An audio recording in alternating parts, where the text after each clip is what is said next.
اور ساتھیوں، بس مدینے میں وہ دن بڑا عجیب تھا جب سیدنا فاروق اعظم کے بیٹے کا معاملہ آ گیا۔ آج 60 سال کا بوڑھا عمر ابو شامہ حضرت عمر کے صاحبزادے، یہودیوں نے سازش کر کے انہیں نبیذ پلا دی۔ نبیذ جائز تھی، نبیذ کیا کہ شراب پلا دی۔ پھر مقدمہ قائم ہوا، کہا اب پتہ چلتا ہے عمر کتنا عدل کرتا ہے۔ سیدنا فاروق اعظم کے پاس گواہ آئے، صاحبزادہ اندر کھانا کھا رہا تھا، فاروق اعظم نے گریبان سے پکڑا، کھینچ کے لائے، فرمایا ابو شامہ چل، تو نے شراب پی ہے، تجھے کوڑے مارے جائیں گے، تیرے لیے 180 کوڑوں کی سزا تیاری کر لے۔ ابو شامہ کہتے ہیں کہ ابا جی انہوں نے نبیذ تئی تھی، شراب پلا دی۔ فرمایا تو نے پی کیوں؟ تو نے پی کیوں؟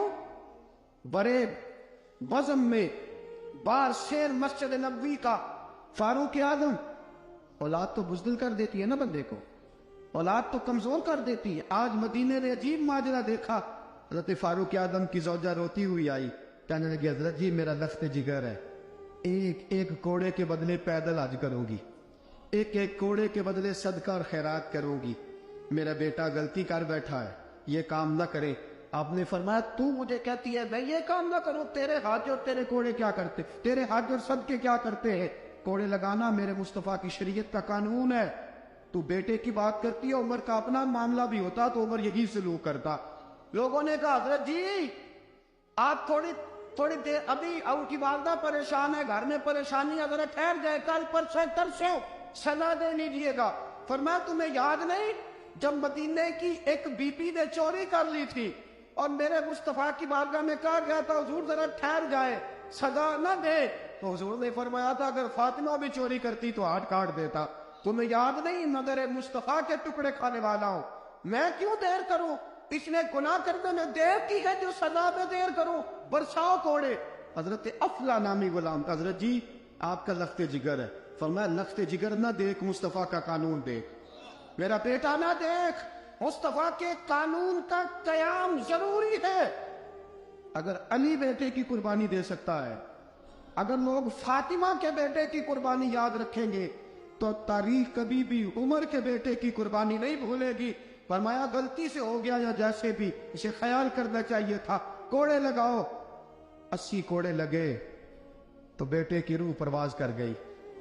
جب جوان بیٹا کسی کا، کوثر نیازی نے کہا تھا باپ کا جنازہ اٹھانا بڑا آسان پر بیٹوں کے جنازے اٹھانے بڑے مشکل ہیں۔ جب فاروق اعظم کا بیٹے کا انتقال ہوا، بیٹے نے آنکھیں کھولی، باپ کی طرف دیکھا تو سیدنا فاروق اعظم عدل و انصاف، 2 آنسو آنکھوں میں آئے، کہ بیٹا حضور سے جا کے کہنا کہ عمر نے بیٹا نہیں دیکھا، آقا تیرا قانون دیکھ، جا کے حضور سے میرا پیغام دینا۔ حضرت ابو شامہ رضی اللہ تعالیٰ عنہ وصال کر گئے۔ تاریخ کیسے کیسے منظر ازالت الخلفاء شاہ ولی اللہ کی بطور والا پیش کر ہوا۔ حضرت ابو شامہ کا وصال ہو گیا، 20 کوڑے باقی تھے۔ لوگوں نے حضرت جی آپ کیا کرنا ہے؟ فرمایا اس کا جنازہ پڑھو، اسے قبر میں دفن کرو، باقی 20 کوڑے اس کی قبر پہ مارو، اس کی قبر پہ 20 کوڑے مارو۔ کا حضرت جی ایسا بھی ہوتا ہے؟ فرمایا اس لیے ایسا ہوتا ہے کہ یہ میرے مصطفیٰ کا قانون ہے، میری اولاد کا معاملہ ہے تو میں درگزر کروں۔ فرمایا مارو کوڑے۔ حضرت سیدنا حذیفہ بن یمان فرماتے فاروق اعظم بیٹے کی قبر پہ کھڑے تھے، داڑھی آنسوؤں سے بھری ہوئی تھی، میں دوڑا ہوا آیا، میں نے کہا عمر نہ رو، آج خواب رات تیرے بیٹے کا جنازہ تھا، جنازہ پڑھ کے سویا ہوں تو خواب میں مجھے رسول پاک کی زیارت نصیب ہوئی ہے۔ نبی پاک خواب میں تھے تو 2 سبز غلے تیرے بیٹے کو پہنا رکھے تھے اور رسول پاک کی بغل میں کھڑا تھا۔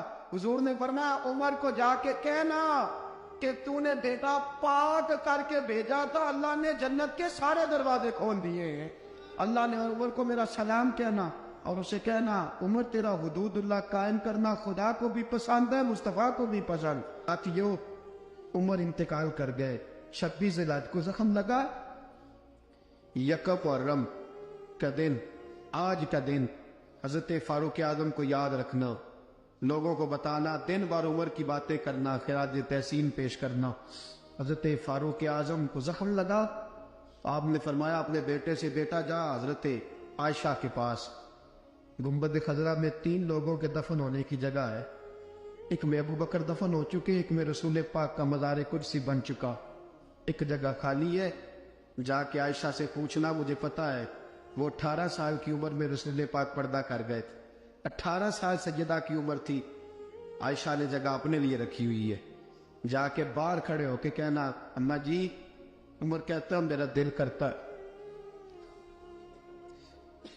میرا دل کرتا ہے کہ مجھے نبی پاک کی گنبد کے سائے میں جگہ ملے. جا کے عرض کرنا, اور بیٹا باہر کھڑے رہنا, زیادہ زید نہ کرنا, مومنوں کی ماں ہے. حضرت سیدنا عبداللہ ابن عمر کہتے ہیں باہر کھڑا تھا, دروازے کے باہر کھڑے ہو کے کہا کہ عمر کا بیٹا ہو. اماں جی. عمر فرماتی ہیں اجازت دو تو دل کرتا ہے نبی پاک کے ساتھ لیٹ جاؤ. وفا میں گزار دی عمر ساری, ساری زندگی لے سجنو آسا توڑ نبھائی. دل کرتا ہے حضور کے ساتھ لیٹنے کو. تو حضرت عائشہ صدیقہ, حضرت عبداللہ ابن عمر فرماتے ہیں میں دروازے سے باہر کھڑا تھا لیکن عائشہ کے رونے کی آوازیں باہر تک آ رہی. حضرت عائشہ صدیقہ ہچکیاں لے کے روئی. سیدہ عائشہ نے فرمایا عمر سے جا کے کہنا, عمر کوئی قبر کی جگہ کسی کو نہیں دیتا, لیکن عمر تو نے وفا کی تاریخ بنائی ہے, عمر تو نے کمال کر دی ہے, عمر تو نے حد کر دی ہے. عمر کو جا کے کہنا کہ میں جنت البقیع میں دفن ہو جاؤں گی, جہاں میرا وقت آئے گا دفن ہو جاؤں گی, لیکن عمر تیری خدمات کہتی ہے کہ تجھے نبی کے ساتھ دفن ہونا چاہیے. سیدنا عبداللہ ابن عمر فرماتے ہیں کہ جب دفن ہونے کے پانی پر سینیاں رنگا رنگ کھڑے, ترے اوس دا جانیے جس دا توڑ چڑھے. فرماتے ہیں آیا, عمر کو آ کے بتایا, پیشانی خون سے بھری ہوئی. عمر نے سجدے میں رکھ دی, رو کے کہا آج میری توڑ نبھ گئی ہے. حضرت فاروق اعظم مصطفیٰ کے ساتھ لیٹ گئے. میرے نبی نے فرمایا عمر نہ تجھے اپنے پڑوس میں دفن کرنا ہو, تو نے اگر راہ وفا میں بیٹے تک قربان کر دیے گے نا تو قیامت تک جو مجھے سلام کرنے آئے گا تجھے بھی سلام کر کے جائے.